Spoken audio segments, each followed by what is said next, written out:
Okay,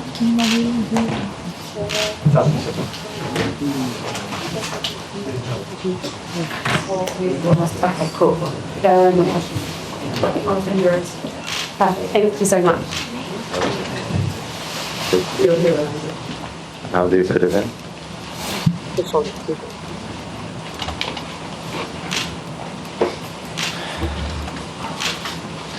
Okay. Hi guys. If you have a question, just pop your hand up and we'll throw a microphone your way. But we'll kick off with Alex right in the middle. Cool. Hi, Leon. You started the last 6 Premier League games. You've got 6 goal involvements in 12 appearances this season. Is this some of the best football of your career you're playing at the moment? It's hard to answer that. I'm just happy with my contributions at the moment. I think I'm in a good moment as well with the team. Everything is going well, so I hope I can continue my form and also the form with the team. There's a lot of talk this season about Arsenal being favourites in most, if not all, the competitions they're in. Is there a different feeling in the squad this season? Not so much a different feeling. I think the last couple of years we have been challenging for the title as well, and we have the same mindset this season as well. We want to win it, and we know how hard it is. But I think we're on the right track, and still a long way to go. But we want to win every game, and that's our thought before every game as well, our mindset, and that's how we need to approach it. Cool. Art. Hi, Leah. I wasn't at the Burnley game, but one of my colleagues was, and she said she noticed you were leading the team's huddle as they came out for the second half. I think a lot of people would assume, I guess, the more vocal leaders are maybe Big Gabby, Declan, other players in the group, but is that something you see as, I guess, in your personality as well? And how often do you kind of lead those moments? I think it's a bit more about feeling. On the pitch, I'm always quite vocal, I would say. I always try to help my teammates, and it helps myself as well if you speak on the pitch and in certain situations. And I think it's important, and in some games it's more necessary than another. And then it was a tough away game, and that's why I knew how hard it would be. And at the end, we won that game and another clean sheet, so we were really happy with that. Would that just come out of you in the moment when you get into the huddle? It's not really something people decide who's going to speak when? Sometimes it is, but everyone can speak. Everyone can have that chat if he wants to or if he feels to. And I just felt like I had something to say about the game and how we needed to approach it, and that's why I did it. And I just had one more, which is a bit more nerdy. I hope that's okay. But I noticed that this season the long sleeves are back for the player issue shirts, and I noticed you wear them quite often. Yeah. Is it for a more nostalgic kind of look, or do you just prefer them to short sleeves? I always like them to be fair. Obviously, they've been away in football, I think, for a long while.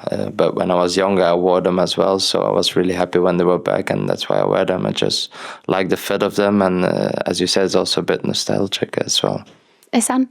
Hi, Leo. Since you joined Arsenal under Mikel Arteta, I think you're the most played player he's had in the current squad. How have you achieved that, and how have you kind of forged that relationship with Mikel where he trusts you so much to play you in so many games? First of all, I think by trying to keep fit for that period, I think that helps a lot. And obviously giving back to him by my performances and the team. It's hard to pinpoint things, but I like it a lot that he trusts me as well. And on the pitch, I try to give back to the manager and the team. In this squad, you're now one of the more older players and a senior statesman in some ways, even though you're not an old man yourself. What's that kind of role like for you in the squad, and how do you kind of take to that? I don't think my role has changed a lot from, for example, last year. Obviously, the personality each player has, that won't change, but obviously you would try to help the younger lads a little bit more, to welcome them, to speak a bit more. And other than that, I think everyone is speaking with each other, trying to help each other. I think we have that culture now in the team, where Mikel, he's the one who invented that culture within the squad, and I think that's a good thing. Tom? Hi, Leo. The squad's obviously really deep this season, but it doesn't mean that also you haven't had to deal with a lot of injuries in the group. And we've noticed that Viktor Gyökeres might not be with you for this game, and that means 3 centre-forwards out. You've played that centre-forward position in this half. What is it for you that has to change in your role when you have to move more centrally in that position? Yeah, depending on the game, it's a big change as well. It also depends on the game state and what the manager wants me to do. So it's hard to say how I would play or gonna play, but it's all on the game plan. And while you're in the air, the news dropped that Arsenal's game against Crystal Palace is going to be played on the 23rd of December, just 2 days after your trip to Everton. It seems more often we're seeing having players playing within these short timeframes. As a player, having to play 2 games in 3 days. What is that like on you, on your body, and how do you respond to that? Yeah, obviously, it's not ideal. I think a lot of players have spoken about this before, and I think I can speak for myself in that way as well, that ideally that's not the case. We already have a tough schedule with a lot of games, and if you play 2 games in 3 days, recovery-wise, first of all, and then obviously, fans, it's not easy to travel always, but at this moment you just have to deal with it, I guess, and that's what we're gonna do now. Sam? Hi, Leo. Just on that issue, it does feel like the players never have a say when you guys are the ones actually doing it and putting your bodies through that. Is that how you feel? And if so, how frustrating is that? Yeah, indeed. I would say so. Obviously, it's up to the people who make the calendar at the start of the year. I think they should know that these kind of things can happen, and with a lot of players already mentioning that there are a lot of games, I think they should, but we're now in this phase where it hasn't been. So as I said, that we need to deal with it at this point, and hopefully we can make the best out of it. And just lastly on that issue, if you play twice in 3 days, is the game going to be any good? I mean, are you going to be sharp? Is it going to be entertaining? Is it Hopefully. what people want? That's up to us then. Obviously, we want to win every game, and we're going to try to win that game as well.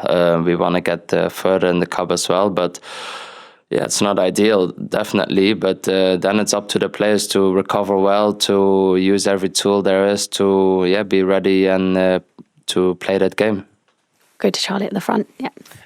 Hi. Last season, when Mikel was singing your praises, I think he meant it in a nice way, but he did say you could be a bit grumpy. Mm-hmm. Was that sort of during when you're not playing, or are you a bit grumpy quite a lot of the time? I don't think so. I think I was playing at that moment.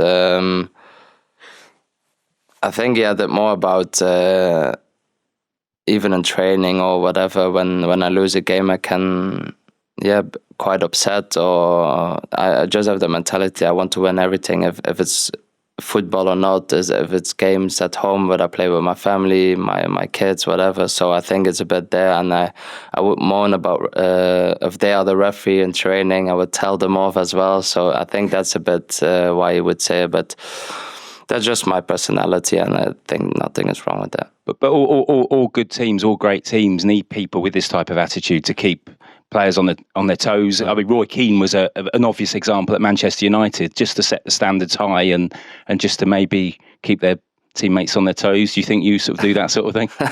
Maybe, I do. I think everyone needs to be on their toes, especially at this club. Such a big club, so much good players who can play, so everyone needs to be sharp.